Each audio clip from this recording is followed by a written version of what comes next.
The tiny alien with big eyes. Jake Keller was a space pilot. He wasn't rich, but he was good at flying old ships through dangerous places. He didn't ask questions.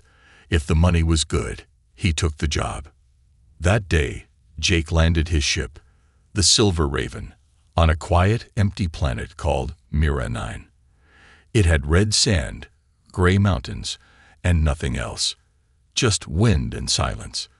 He checked the mission file again. It said, "Pick up the passenger. Do not ask questions. High security." Jake looked around. There was no one there. "Great," he said. "I flew across the galaxy for—" Wait. A small shape appeared over the hill. At first, Jake thought it was a child. But as it came closer, he saw it wasn't human. The being was only 3 feet tall, with silver skin, a small mouth, and huge blue eyes that didn't blink. It wore a long robe. And it didn't walk. It floated just a little above the ground. Jake laughed out loud.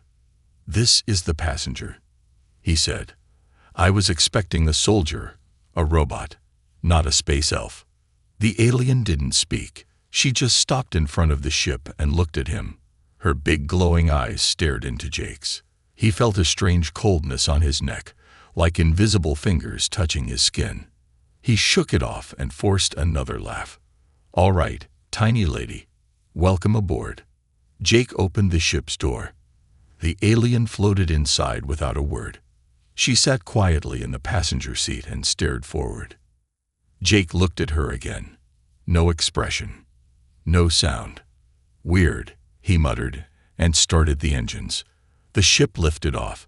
As they entered space, Jake tried to break the silence. "So, but, you got a name? Or do I just call you Shorty?" Still no answer. "Okay, sure. Silent type. No problem." But then something strange happened. Jake looked at his control screen. The navigation was locked. "What the? Why can't I change the course?" He tapped the screen again. It beeped. "Coordinates changed. New destination confirmed." New destination. I didn't change anything. He pressed the override. Nothing happened. "Silver Raven, respond to command," he said. The ship's AI didn't reply. The screen just flashed once, then went dark for 2 seconds, before coming back on with a completely new route, to a black zone of space. Jake had never been there. No one went there.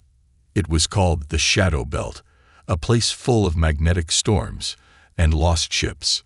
He spun around in his chair and stared at the alien. "Did you do this?" She slowly turned her head to him. For the first time, she opened her mouth. "You shouldn't have laughed." Her voice was soft, almost a whisper, but it echoed in the room like it came from everywhere. Jake's heart raced. What are you?" The alien didn't answer. Instead, the ship suddenly jumped into warp, on its own. Jake was pushed back into his seat. Outside the window, stars turned into long lines. He was trapped in his own ship, heading to a place he didn't choose, with a passenger who just sat and stared. He looked at her again. Her eyes were glowing brighter now. He remembered how he laughed at her. Maybe that was a mistake. She changed my coordinates and my fate. Jake sat frozen in his seat, staring at the glowing stars stretching outside the window. His ship, the Silver Raven, was in warp drive, but not by his control. He had flown through many galaxies, dodged space pirates, smuggled goods, and even escaped black holes.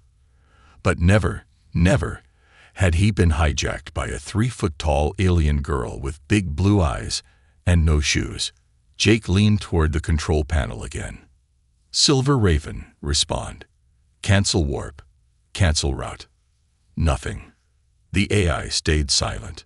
The screen blinked red, showing the words, "Destination locked." Jake tried the emergency override. He flipped open a hidden switch, punched in a manual code, and pulled a lever. Still nothing. He turned around sharply.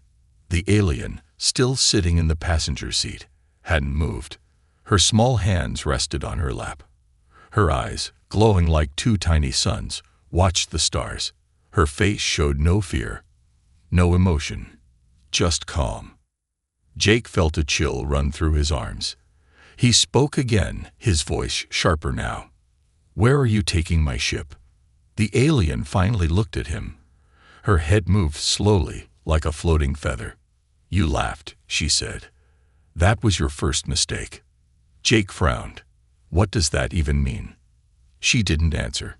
Instead, she reached her hand toward the ship's main screen, without touching it.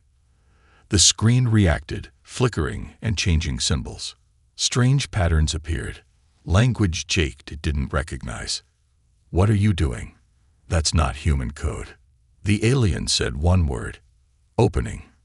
Suddenly, the ship's scanners activated. They displayed a strange planet ahead, hidden behind layers of magnetic fields. The readings made no sense. Gravity was unstable, energy spikes were off the chart, and life forms were detected, but in non-physical patterns. Jake leaned forward. "That's not on any map. This place doesn't exist." The alien nodded once. "Not for humans." Before he could speak again, the ship dropped out of warp. The sudden jolt made Jake grab the chair. Outside the window, a planet floated in darkness. It was small, gray, and surrounded by glowing storms. Blue lightning danced around its atmosphere like a protective shield. Jake's eyes widened. "This place, this is a dead zone. No ship returns from here." The alien stood up slowly. She walked toward the ship's door. As she passed the controls, they blinked green, as if recognizing her. She looked back at Jake. "You can come with me," she said, "or you can stay here and be afraid." Jake stared at her, then at the stormy planet. "Why would I follow you?" The alien gave the smallest smile. "Because your fate was never yours." The door opened with a soft hiss. Cold light from the planet shone inside the ship. Jake hesitated. He wasn't the type to trust strangers, especially aliens who could control ships with their minds, but he also wasn't the type to sit still while the universe moved without him. Grabbing his jacket, he stood up and followed her. As they stepped onto the landing platform, the wind hit him like a slap. But it wasn't just air. It felt alive, like it was scanning him, judging him. The ground under his boots wasn't solid rock. It pulsed like soft metal. Lights blinked beneath his feet. They walked through a glowing cave that opened into a giant underground city. And that's when Jake's heart skipped a beat. All around him were dozens of beings like her, small, floating aliens with glowing eyes and peaceful faces. But they weren't weak. Not at all. They were building something huge in the center of the city. A machine. No, a portal. And it was almost complete. Jake turned to the alien. "What is this place?" She looked at him. "This is the last free world. And you, Jake Keller, brought danger here." He blinked. "Me." She nodded. "Someone is coming. They followed your ship. We have little time. And you must choose." Jake looked at the glowing machine, and the sky above it, beginning to crackle with new energy. He was no longer a simple pilot. He had entered something much bigger. And now, he couldn't leave. The planet of forbidden minds. Jake followed the tiny alien girl deeper into the glowing underground city. He still didn't know her name, and she didn't offer it. She floated ahead of him, silent and calm, as if she had lived here for centuries. The city was built inside the planet's crust. Crystals hung from the ceiling like stars. The walls were made of smooth, living stone that pulsed with soft light. Every few steps, the path shifted, moved like it was alive. But the aliens walked without fear. They were part of it. Jake, on the other hand, felt like a bug walking across a giant brain. They passed a massive chamber where several small aliens stood in a circle. Their eyes glowed, and they were humming, not with voices, but with their minds. Floating in the center was a cube made of spinning energy. It crackled with flashes of blue light, like a miniature thunderstorm. Jake stared at it. "What is that?" The girl finally spoke. "It's called a mind core. It stores thoughts, memories, and feelings. Every one of us adds to it." Jake frowned. "You store feelings." She nodded. "We do not hide pain. We share it. That is how we survive." Jake felt a sting of guilt. Back on Earth, people didn't share pain. They hid it, buried it, or laughed it off like he did. He had laughed at her too. "I didn't mean to insult you," he said quietly. The alien turned to him. Her voice was gentle, but sharp. "You didn't insult me. You insulted yourself." Jake had no reply. They continued walking until they reached the center of the city. There, surrounded by a ring of hovering stone platforms, stood a massive archway, taller than any ship Jake had ever seen. It pulsed with energy. Cables ran into the ground. Symbols carved along its surface glowed with a language he couldn't understand. Small aliens worked quietly around it, adjusting controls, meditating, placing crystals into slots. Jake stared. "What is this?" "A gate," the girl replied.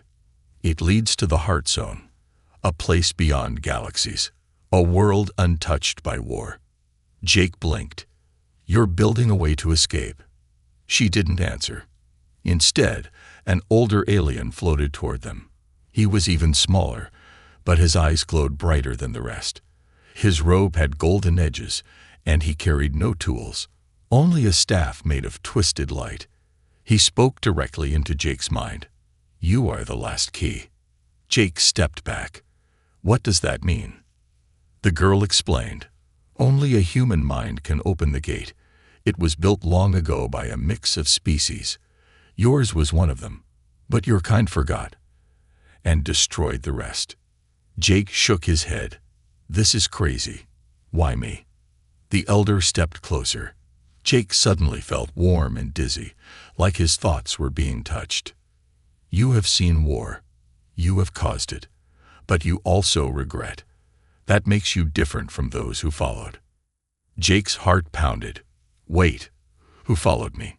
The girl raised a hand toward the ceiling. Above them, through a crack in the rock, they saw the sky. Red lightning flashed. And then, a shadow moved across the stars. A massive ship, human-made, armed and ready. "They're here," she whispered. "And they think you stole alien tech." Jake cursed under his breath. He looked at the gate. It was almost finished, almost glowing fully. "If they attack, they'll destroy everything." The elder nodded. "That is why you must choose." Jake stepped forward, his voice serious now. "Tell me what I need to do." The elder touched his forehead. In that moment, memories not his own flooded Jake's mind. Alien cities burning, peaceful voices silenced, human boots crushing crystals. And then, hope, the gate, the survivors, the dream of a world where thoughts could be safe. Jake fell to his knees. He had only seen war from the outside. Now he felt it from the inside. He looked up at the alien girl. Her eyes weren't glowing like before. They were soft, human-like, almost sad. "What's your name?" he asked. She hesitated, then said, "Eliura." He stood. "Eliura, I'm with you now." Far above, the human ship powered its weapons. Below, the gate began to hum louder. And Jake Keller, the pilot who once laughed at a small alien, stood ready to defend a planet of minds, memory theft, and a terrifying truth. The sound of the alien gate filled the underground city like a song without words. It pulsed through the walls, through the stones, through Jake Keller's chest. The glowing arch, once dim and silent, now shimmered like a living river of light. But Jake wasn't looking at the gate. He stood inside a dark chamber, far below the city's core, where no other humans had ever walked. Beside him stood Eliura, the tiny alien girl who had once hijacked his ship and now trusted him with a task larger than anything he could imagine. The room was quiet. No wind, no humming, only the sound of his own breath. Eliara pointed to a stone seat in the center of the room. Sit here. The truth memory will begin soon. Jake looked uneasy. What is the truth memory? She replied gently. It's the only way to see who you really are. Jake sat down slowly. As soon as he leaned back, the stone lit up under him. Soft blue light wrapped around his arms and legs, not holding him, but connecting him. A round crystal floated down from above and stopped in front of his forehead. It was glowing and spinning. Jake tensed. This won't hurt, right? Eliara didn't smile. Truth always hurts. The crystal touched his skin, and a room disappeared. He was flying through time. Not forward, backward. He saw Earth, his childhood, his training, his first flight. But the memories didn't stop at what he remembered. They went deeper, into moments he had forgotten, or maybe was forced to forget. He saw a hidden mission from years ago, a planet full of peaceful creatures, short, silver-skinned, blue-eyed. He recognized them now.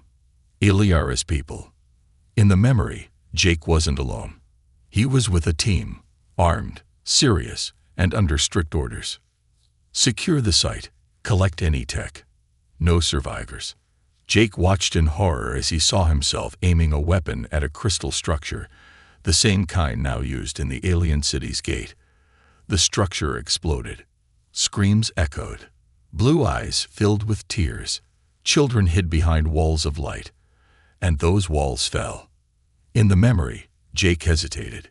He tried to stop his commander, but it was too late. They left the planet in smoke. Back in the present, Jake's real eyes snapped open. The crystal floated away. His body was shaking. I was there, he whispered. I helped to destroy this place. Eliara nodded softly. Yes, but you forgot. They made sure of that. Jake stood up, angry now, not at her, but at himself. They erased my memory. The military, the command, they used me. Eliara looked up at him. You were a weapon. Now, you can be more. Jake clenched his fists. How can they do this? We were told those missions were peaceful. They lied, Eliara said. And they are coming again, to finish what they started. Jake looked at the crystal walls. He saw tiny aliens watching him from a distance. They didn't look afraid. They looked hopeful. They trust me, he asked. They know pain, Eliara said, and they know what it means when someone chooses to carry truth. Suddenly, the ground shook. Lights in the chamber flickered. A voice called through the stones, another alien's mind signal. The human ship has begun its descent. Their weapons are armed. Jake's heart raced. They'll bomb the planet. Wipe this all out. He ran with Eliara through the tunnels, back to the main chamber. The gate was now almost fully alive. Rings of light turned slowly around it like spinning planets. Eliara raised her arms. The gate answered her, glowing brighter. Jake looked at the sky above. Through a crystal opening, he saw the human ship entering orbit.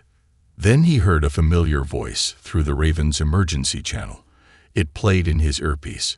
Jake Keller, you are ordered to surrender. You are charged with treason, alien tech theft, and disobedience. Jake replied calmly. You're the traitors.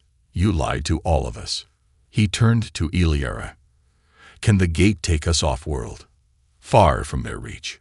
She nodded. Yes, but only if you finish the final key. Jake blinked. What key? She placed a small crystal in his hand. It pulsed with warm light. A human fingerprint was engraved on it. His own. This is your truth. Only your will can activate it. Jake stepped toward the gate, holding the crystal high. Above them, the human ship charged its weapons. Below, the alien gate surged with energy. The world was seconds from war again, and only one man, once a soldier, now a witness, could change the future. Attack of the human raiders. A low rumble shook the ground beneath the alien city.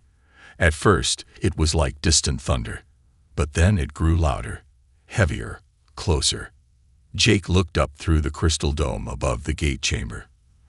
There it was, a dark silhouette breaking through the clouds. The human warship, sharp as a blade, slowly entered orbit over the planet. Its engines glowed like burning coals, and its weapons were already out, long cannons, missile bays, and laser turrets, all pointed downward. A warning flashed in red on Jake's wrist display. Target lock detected. They're not just watching, Jake said. They're ready to destroy everything. Iliara floated beside him, calm but focused. Around them, dozens of her people worked faster. The gate hummed louder, its energy rings now spinning at full speed. Light rose from the ground like mist. They fear what they don't control, she said, and they do not understand that this place is not a weapon. Jake clenched his fists.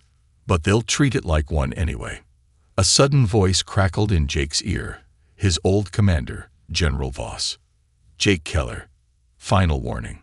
Surrender your ship and your alien cargo. Return to orbit, or we will open fire. Jake stared at the sky. They still call you a hero, General, but you're just afraid of the truth. Voss replied coldly. The truth doesn't matter. Control does. Jake turned off the channel. He looked at Iliara. If they open fire, can your people defend this city? We are not warriors, she said, but we have ways. Suddenly, the crystal floor lit up beneath them. From deep underground, giant stone platforms began to rise, ancient defense structures, shaped like shields and spirals. They glowed with soft blue energy, not sharp weapons, but something else. Gravity fields, pulse generators, and illusion projectors. We protect through disconnection, said Iliara. We can bend sight, twist distance, make them believe what is not real. Jake's eyes widened. So you can make them think they're attacking, but actually hitting nothing. She nodded. Only for a little while, not forever. Outside, the warship's first missiles launched. 4 bright streaks cut through the air, heading straight for the gate. Incoming, someone shouted from the side. Iliara's people raised their arms. Together, they formed a circle. Their eyes glowed like white stars. The air shimmered. The missiles, seconds from impact, disappeared. They didn't explode. They didn't hit. They simply vanished. Jake looked at Iliara. How did you do that? She breathed slowly. We moved space around them. But already, new missiles were flying in. Faster. More of them. The ground trembled again as the humans began dropping combat drones, metal spiders with laser legs. They landed near the edge of the city, skittering forward in waves. Jake cursed. You don't have soldiers. You need help. He ran toward the shipyard where his own ship, the Silver Raven, was still parked. Inside, the Raven's systems blinked to life when it recognized him. Welcome back, Captain Keller. Jake quickly patched into the alien defense grid. Iliara's people had shown him just enough. Let's see what you've got, he muttered. He activated the ship's pulse cannons, not to kill, but to disrupt the drones. Outside, blue rings of energy blasted from the Raven, knocking the drones off their feet. Some exploded, others scattered. He flew low over the gate, shielding the main entrance. Iliara, uncovering the gate, he called. Keep it open. But then, something unexpected happened. A second human ship appeared, smaller than the first, but faster. It dove through the clouds and landed on the surface, not far from the city's outer dome. And from that ship, a team of human commandos emerged. They were wearing black suits, armed with ion rifles. Their leader walked ahead, helmeted, strong, and cold. Jake's screen blinked, facial match. Commander Lena Rourke. She wasn't just any soldier. She was Jake's old teammate, and she was once his friend. Jake, her voice came through. Stand down. You're protecting the enemy. Come back. And we can fix this. Jake flew closer, opening a channel. You're not here to fix anything. You're here to erase. She looked up. That's what war is. Cleaning the slate. Then I'm done with war, Jake said, and cut the channel. Rourke gave a signal. The commandos opened fire. Laser beams flashed across the sky. The aliens did not return fire. Instead, they began to sing, a low, deep sound that shook the air. Eliara floated into the center of the gate. The rings around it began to turn faster. The mist thickened. A glowing crack formed in the air. The gate was opening. Jake, Eliara said through the ship's comms, "You must enter the code now. The crystal. It is time." Jake hovered above the gate, heart pounding. Lasers flew. Missiles crashed into the shield domes. Drones crawled up the walls. Below him, the aliens stood their ground, not with weapons, but with unity. He looked at the crystal in his hand, his own fingerprint glowing on its surface. He reached forward, and just before he touched the gate's heart, something hit his ship. The screen went black. The silver raven fell from the sky. Jake Keller was going down. The rise of the tiny commander. Smoke filled the sky above the alien city as Jake's ship, the Silver Raven, spun out of control. One of the human missiles had struck the tail engine. Warning alarms screamed. Sparks flew across the control panels. The ship's AI repeated the same message again and again. Critical systems failure. Impact in 10 seconds. Jake gritted his teeth and pulled the emergency landing lever. The ship tilted forward, diving toward the soft crystal plains just beyond the gate. He braced himself, gripping the controls with both hands. Boom! The Raven crashed into the ground with a thunderous blast. Dust and blue shards flew in every direction. The ship skidded across the field, tearing a deep scar into the land before finally grinding to a stop. Inside, Jake lay slumped in the cockpit. His head was bleeding. His left leg was trapped under part of the shattered console, but he was alive. Barely. He groaned and tried to move, pain shooting through his body. The Raven's systems were dark. The escape hatch was jammed. Then he heard it. Outside, gunfire, explosions, and a strange new sound, like a rising song made of energy and will. Eliara. She had taken command.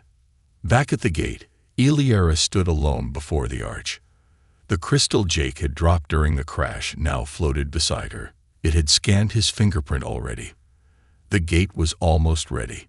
The alien elders turned to her. Their minds were clear. "You must lead now," said the Old One.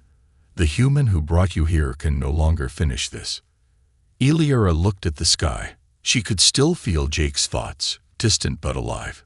She closed her eyes for a moment. When she opened them, her eyes were brighter than ever, shining with purpose. "I will protect him," she whispered.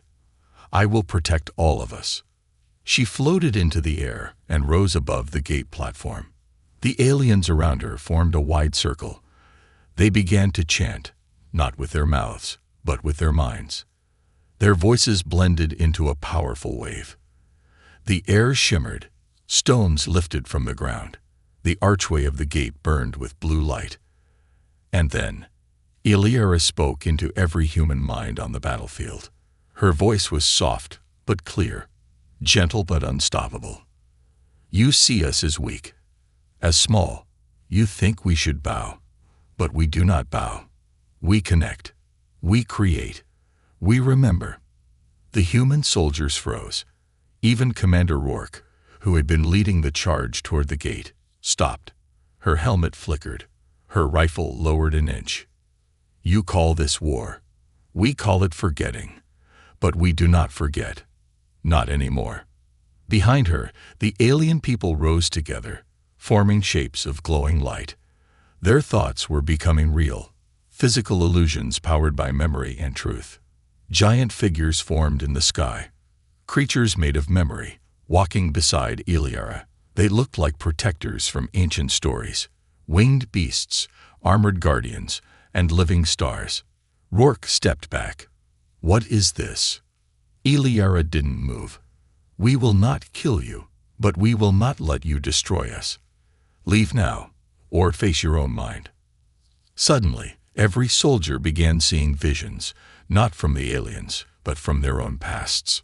The horrors of war, the faces of children left behind, the cries of planets burned in greed. Some fell to their knees, covering their heads. Others dropped their weapons and ran. Eliara turned to the gate. The energy peaked. A massive tear in space opened, glowing white and blue like the inside of a star. The path to the Heart Zone was ready, but something was missing. Jake. Back in the crashed ship, Jake coughed and pulled himself free from the wreckage. Sparks lit the ruined cockpit. He crawled outside, bleeding, limping, but alive. He looked toward the gate. It was glowing like the sun. Eliara hovered above it, surrounded by light and singing aliens. The human forces had stopped moving. The ground pulsed with strange energy. Jake whispered, "You did it." But then he saw Rourke. She had recovered from the visions, and now she was standing with a hidden weapon, a sniper rifle charged with anti-psionic rounds. She aimed at Eliara. "No." Jake pushed himself forward, stumbling across the field. He shouted, but his voice was lost in the wind. Eliara turned her head, just a little, enough to see Jake crawling. Then the rifle fired. A beam of pure white light shot through the air. Jake watched it move in slow motion. But before it could strike, something happened. The gate itself reacted. It bent space around Eliara, shielding her like a giant eye closing. The bullet vanished into nothing. Rourke was thrown backward by the force. Eliara slowly floated down to Jake's side. "You're alive," she said softly. Jake smiled, bloody and tired. "You're amazing." She helped him stand. The other aliens surrounded them, glowing with pride and unity. "Come," she said, "let's go to a place where truth is not feared." Jake nodded. Together, they walked toward the light. I called her small. Now she leads a revolution. The gate stood open, a glowing portal of light, spinning slowly like a living star. It bathed the entire alien city in soft white and blue, humming with gentle power. Beyond it, the Heart Zone awaited, a place beyond war, beyond greed, beyond pain. Jake Keller stood beside Eliara. He was weak, bleeding, and burned from the crash, but alive. The other aliens stood in silence, waiting for her word. Above them, the human warship remained in orbit, but it had stopped firing. Everything was still. Commander Rourke, once Jake's closest ally, now his enemy, had fallen unconscious from the failed sniper blast. She lay near the gate, her weapon destroyed by its protective field. Jake looked at Eliara, the tiny alien girl he once laughed at. Now she was more than a passenger, more than a psychic. She was a leader. He remembered the first time he saw her, floating silently, no taller than his chest. Strange, quiet, childlike. Now her eyes glowed like twin stars. Her thoughts echoed across minds. Her words had calmed an invasion. Her will had changed the course of a battle, without violence. Jake turned to the others. "She's not your enemy," he said. "She's your future." The alien elders stepped forward. "It is time." Jake looked at the portal. "What happens if I go through?" he asked. Eliara answered, "You leave behind the war. You leave behind the lies they told you. You step into a place where thought and truth build the world." Jake's hands shook. "I don't know who I am without the war." She touched his arm. "Then come find out." Behind them, a group of human soldiers slowly approached. They had dropped their weapons. Their helmets were off. Their faces were pale, unsure, but not angry anymore. One stepped forward. We saw things. Memories. Visions. Were those real?" Jake nodded. "They were always real. You just weren't allowed to remember." The soldier looked at the gate. "Where does it lead?" Eliara answered, "To where your hearts belong." A long silence. Then the soldier dropped to one knee. "I want to come." More soldiers followed.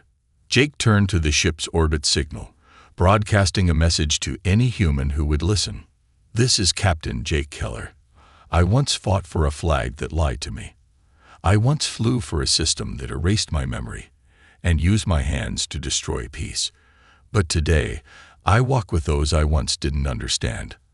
I walk into a future I don't control, and I do it without fear. His voice was sent to the entire fleet.